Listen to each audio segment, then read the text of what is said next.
สำบายดีหมดจุกูทุกคนมื้อนี้ชาวลาวก็สิพาทุกคนมาเฮ็ดน้ำข้าวปุ้นเนาะส่วนประกอบก็มีพริกหอมแดงกระเทียมข่าตะไคร้ใบมะกรูดเนาะแล้วก็ชาวลาวกำลังสิเอาปลาแดกลง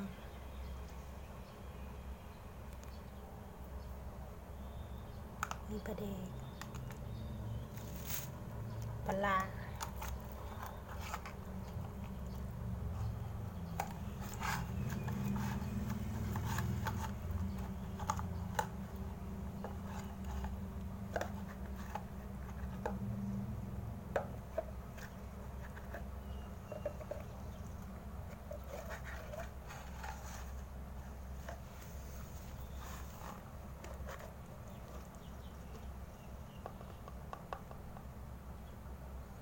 อันนี้เนาะ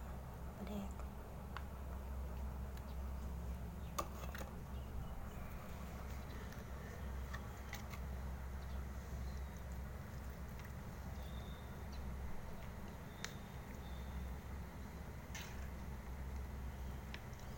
ผู้ใดเขามารับชมก็ฝากกดไลค์กดแชร์กดกระดิ่งเพื่อบ่ให้พลาดการแจ้งเตือนได้เด้อจ้ะแล้วก็มีเกลือเนาะเกลืออันนี้คือเกลือเด้อ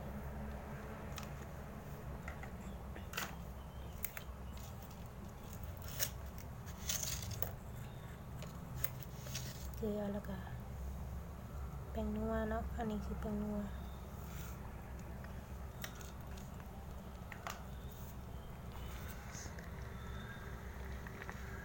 ปลานิ่น2ตัวเด้อจ้ะ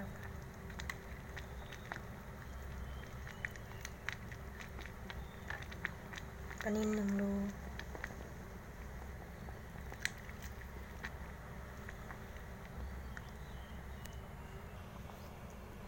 นี่เนาะใส่เกลือปลาแดกแป้งนัวเนาะน้ำปลาไปแล้วจังใส่น้ำลังปล่อยให้มันเดือดให้ปลาเปื่อยเนาะปิดฝาไว้ก่อน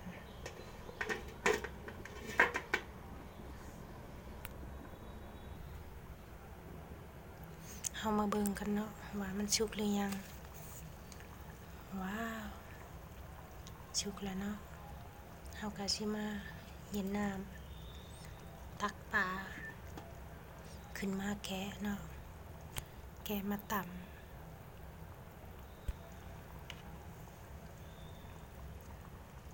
นี่ปลา2 ตัวเด้อพี่น้องตัวน้อยๆเอาสิมาตักปลามาแกะกัน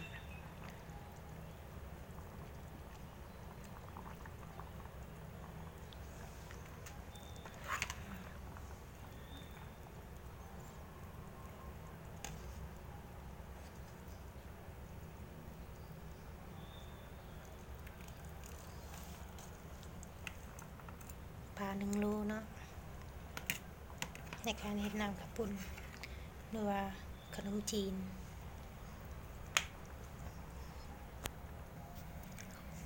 นี่เนาะชาวลาวก็สิแกะเอาเนื้อมันมา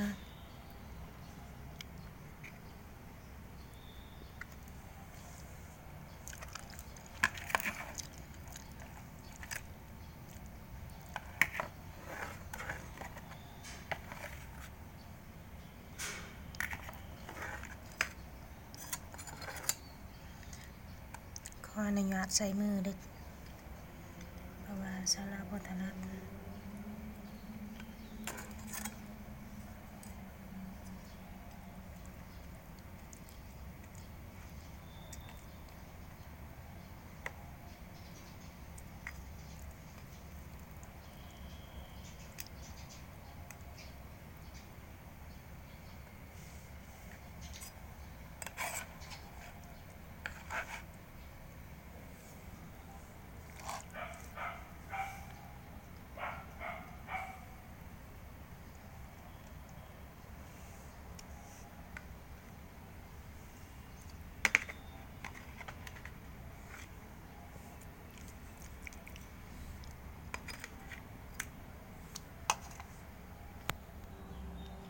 ในมือเฮาแกะปลาแล้วเนาะเฮาก็สิมาต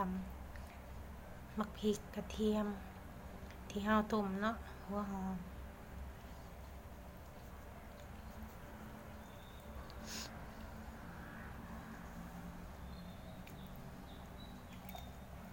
โคกกันหน่อยโพด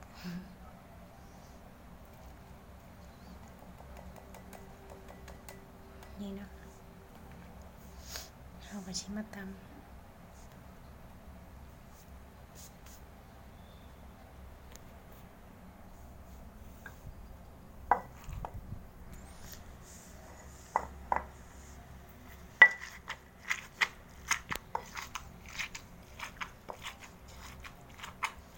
ให้มันละเอียดเนาะให้มันเป็นเนื้อเดียวกันชาวลาวปักซองก็เฮ็ดอยู่ห้องเซาเนาะก็ต้องเบาๆเพราะว่าเกรงใจคนข้างๆห้องเพิ่นสิว่าให้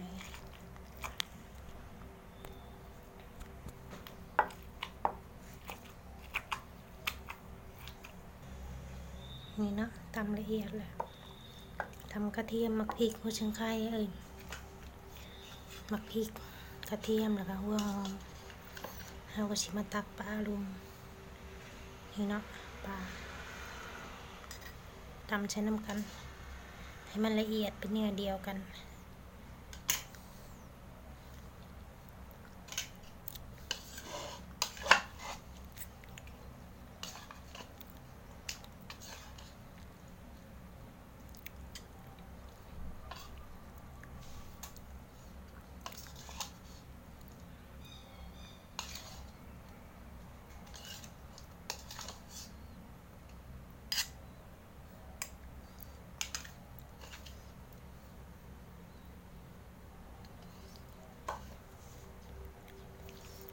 อยู่ห้องเซาเนาะ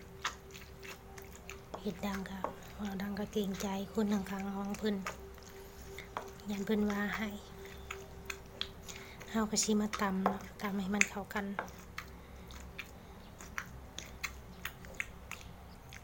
นี่ก็ตำแล้วเนาะเฮาก็สิมาคั่วบัดใส่น้ำมันจักหน่อย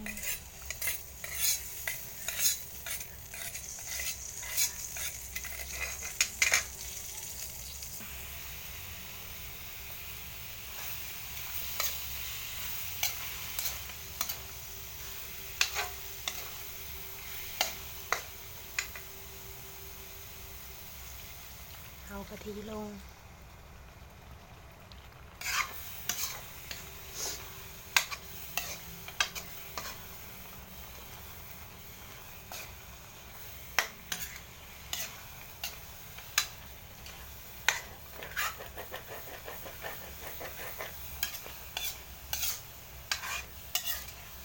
ตำพริกกับบ่แลก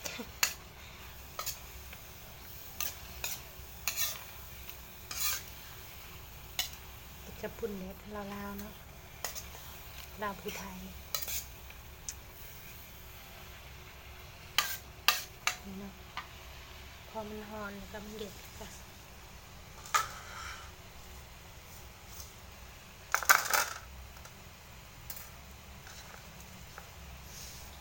ใบมะกรูดกับ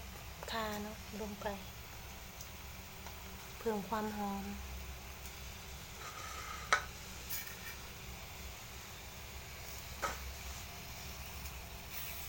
แล้วก็คนบัวให้มันแบบ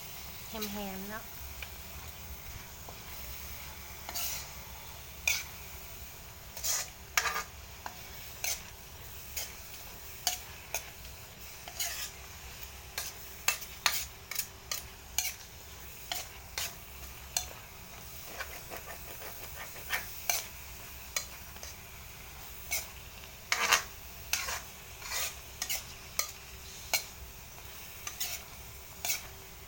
ถ้าเบิ่งมันแหมเนาะพี่น้อง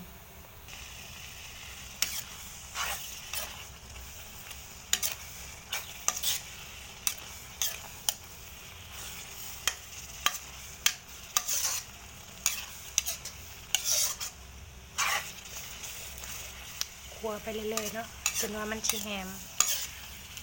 กะว่ามันแดงแล้วก็ จังเอาน้ำลงไปเนาะ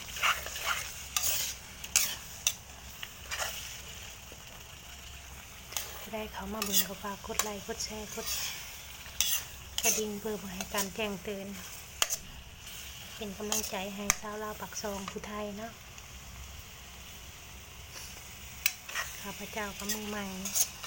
จะได้กับฝากติดตามเด้อผิดพลาดอะไรก็ขออภัยล่วงหน้า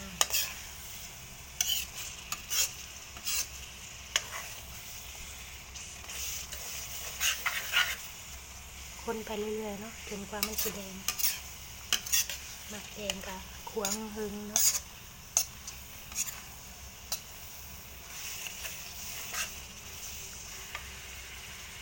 วิธีเฮ็ดน้ำข้าวปุ้นหรือว่าขนมจีน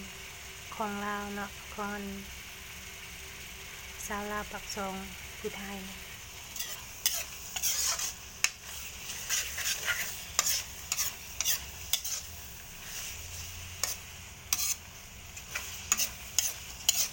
ตามมักพริกกับสีบัวแลกปันไดเนาะเพราะว่าเก่งใจข้างๆห้องเพิ่น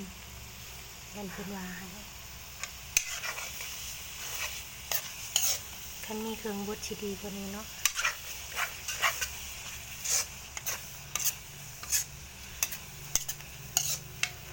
ไก่แล้วได้พี่น้องไก่และไก่สีแดง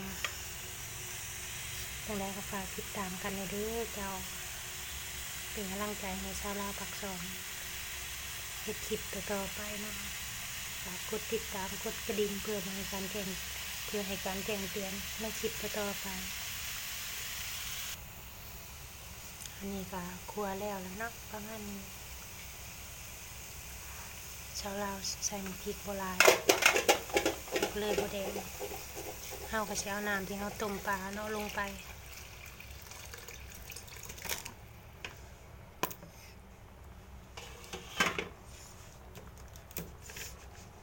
แล้วก็เทน้ำเปล่าลงอีกเนาะ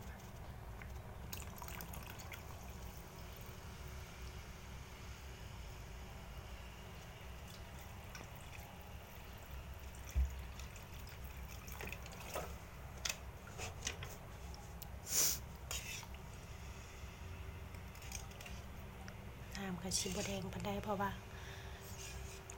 ชาวลาวใส่มักพริกบ่หลายเนาะยันเผ็ด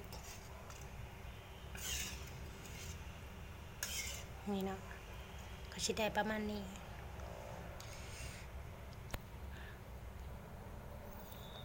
แล้วเนาะน้ำข้าวปุ้นชาวลาวปากซองมักพริกกับบ่แลกพี่น้องเอ้ยนี่เนาะเบิ่งใกล้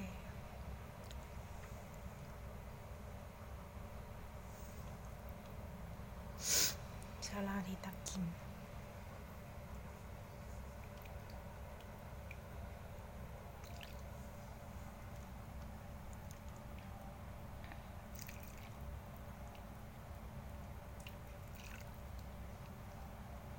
มากินน้ำกันเด้อ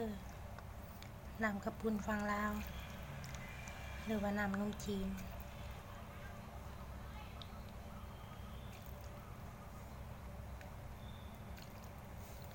นี่เนาะ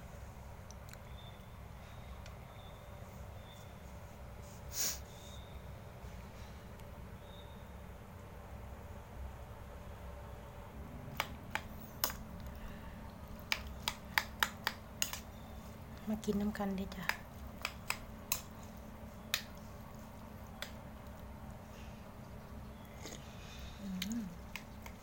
แซ่บพี่น้องแซ่บอยู่ดิ